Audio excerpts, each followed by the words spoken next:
Le soleil commence à se coucher sur le marché vibrant de la ville. Les étals regorgent de fleurs colorées, de bijoux en perles et de tissus aux motifs traditionnels africains. Élise, marchant lentement parmi les étals, cherche un cadeau pour cette Saint-Valentin. Elle remarque la beauté des paysages autour d'elle, mais son cœur est plein de doutes, se demandant si l'amour existe vraiment. Alors qu'Élise se perd dans ses pensées, un homme frappe accidentellement son panier de fleurs. Jean, un jeune homme pragmatique, lui présente des excuses. Bien que leur rencontre soit maladroite, un léger sourire se dessine sur les lèvres d'Élise. Le regard de Jean est sincère, mais il semble évader des attentes de cette fête. La silhouette de Victor, l'ex-petit ami d'Élise, se profile dans l'ombre, observant la scène entre Élise et Jean. Il se cache derrière un étal, accablé par les souvenirs du passé. Victor avait laissé Élise sans un mot il y a des années, et cette nuit, il espère une chance de se réconcilier. Plus tard dans la soirée, Élise se rend chez son amie Charlotte pour discuter de sa rencontre avec Jean. Charlotte, joyeuse et pleine de vie, lui conseille d'être plus audacieuse et de saisir chaque occasion que la vie lui offre, même si cela signifie franchir des frontières qu'elle n'ose pas franchir. Sophie, la barmaid dynamique, prépare des cocktails pour les clients dans un bar local. L'ambiance est vivante, avec des tambours traditionnels et des chants africains qui résonnent. Elle observe les couples qui se forment, mais son regard se fixe sur Élise et Jean, assis à une table isolée.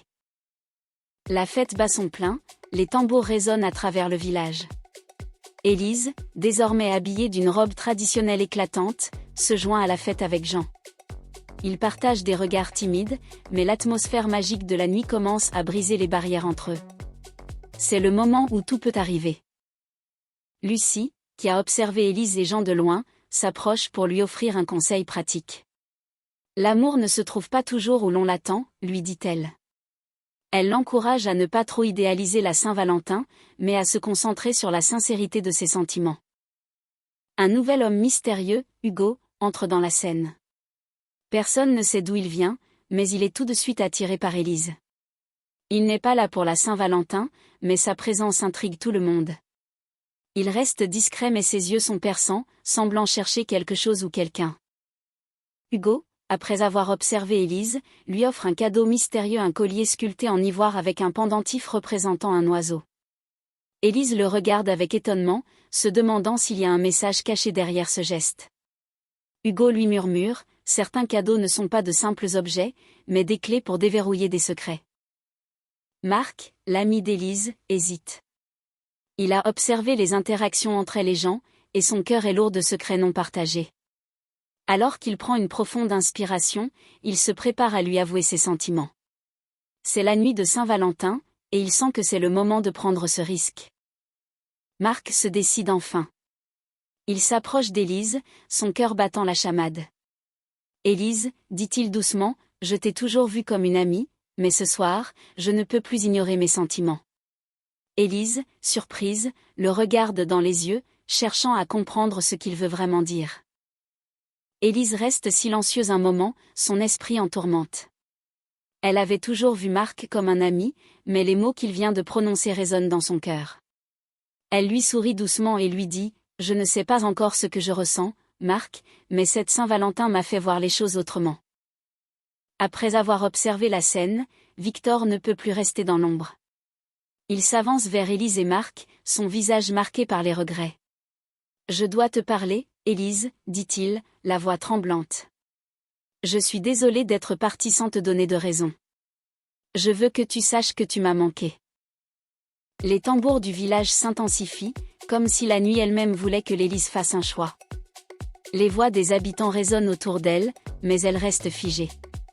Elle se tourne vers Jean, qui l'observe de loin, avec un regard rempli d'espoir. « Je n'ai jamais cru en la Saint-Valentin, mais il semble que ce soit le moment où tout change, » murmure-t-il. Décidant de se libérer de ses pensées tourmentées, Élise se joint à la danse de la Saint-Valentin. Elle commence à se mouvoir au rythme des tambours, son corps en harmonie avec la musique. Peu à peu, elle se sent plus légère, plus connectée à la nuit et aux gens qui l'entourent. Alors qu'Élise danse, ses yeux rencontrent ceux de Jean. Un lien silencieux se forme entre eux, et, pour la première fois, Élise ressent une connexion profonde. La musique se fait plus douce, comme un fond sonore à leur complicité naissante. Lucie, observant la scène, se tourne vers Charlotte. C'est intéressant, dit-elle avec un sourire malicieux. Élise commence à comprendre ce que la Saint-Valentin signifie vraiment, mais je pense qu'elle doit encore choisir qui elle veut vraiment être avec. Charlotte, toujours optimiste, répond, elle est encore perdue, mais elle trouvera sa voie. Hugo, après avoir observé la danse et la connexion entre Élise et Jean, disparaît lentement dans l'obscurité. Il n'est pas fait pour être une partie de cette histoire.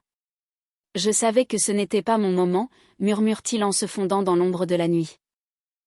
Le matin de la Saint-Valentin arrive, et Jean se présente enfin devant Élise, la prenant doucement par les mains. Je crois en toi, Élise, dit-il, ses yeux sincères. Et je crois que nous pourrions être heureux ensemble. Si tu me donnes une chance. Élise regarde ses mains, hésitant, mais une douce chaleur envahit son cœur.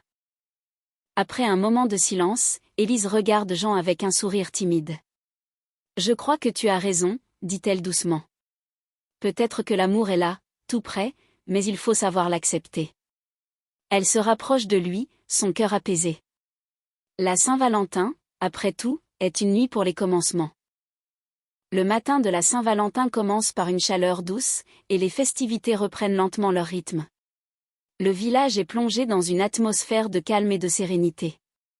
Élise et Jean, désormais proches, s'assoiront ensemble pour discuter et profiter de la journée. Les tambours sont plus doux, mais l'énergie est palpable. Charlotte et Lucie rejoignent Élise et Jean. Elles sont prêtes à donner leurs conseils, comme à leur habitude. Charlotte, toujours optimiste, dit « Si tu te sens bien avec lui, ne laisse pas passer cette chance. » Lucie, plus réaliste, ajoute « L'amour n'est pas parfait, mais il est fait pour durer si tu es prête à construire. » Les villageois commencent à remarquer le rapprochement entre Élise et Jean. Ils murmurent, partagés entre la curiosité et l'approbation. Dans la culture du village, l'amour est vu comme un lien sacré, et chacun espère qu'Élise trouvera quelqu'un avec qui partager sa vie. Élise, se sentant de plus en plus connectée à Jean, décide de lui offrir un petit cadeau, un bracelet fait main, représentant l'unité et la protection. C'est un symbole de son ouverture, et peut-être de la naissance d'une nouvelle relation. Victor, n'arrivant pas à effacer son passé avec Élise, revient dans le village. Il trouve un moment de solitude, se perdant dans la contemplation de la rivière. Il repense au moment partagé avec Élise et à la douleur de son départ. Il sait qu'il doit faire face à son passé pour avancer. Cette nuit-là, Élise fait un rêve étrange. Elle voit une grande silhouette, un esprit ancien du village, qui lui parle de l'amour véritable, de la sagesse et du temps. L'amour ne se trouve pas en un instant, mais se cultive dans le partage, lui dit l'esprit, lui conseillant d'ouvrir son cœur et de faire confiance à ses instincts. Le lendemain matin, le village se rassemble autour du feu pour écouter une vieille légende racontée par un aîné. Il raconte l'histoire d'un amour éternel entre deux âmes sœurs, un amour qui a survécu aux épreuves du temps. Élise écoute attentivement, trouvant une grande sagesse dans cette histoire, tout en pensant à ses propres sentiments. Après avoir révélé ses sentiments à Élise, Marc se retire un moment pour réfléchir. Il marche seul dans la savane, se sentant plus léger qu'avant. Il se rend compte que, même si Élise ne partage pas les mêmes sentiments, il a grandi et appris à se connaître lui-même. Il trouve la paix intérieure en acceptant ses émotions.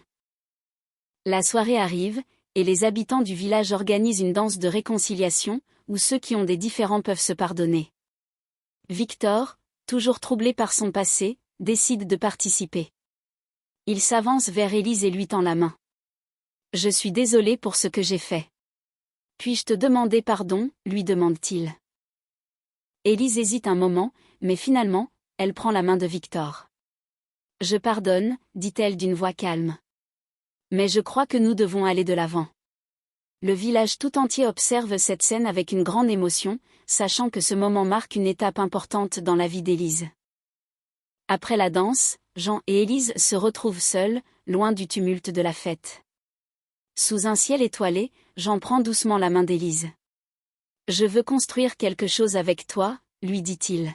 « Pas seulement pour cette nuit, mais pour toute une vie. » Élise regarde les étoiles et répond « Je suis prête à essayer. » Hugo revient brièvement, une dernière fois, pour dire au revoir.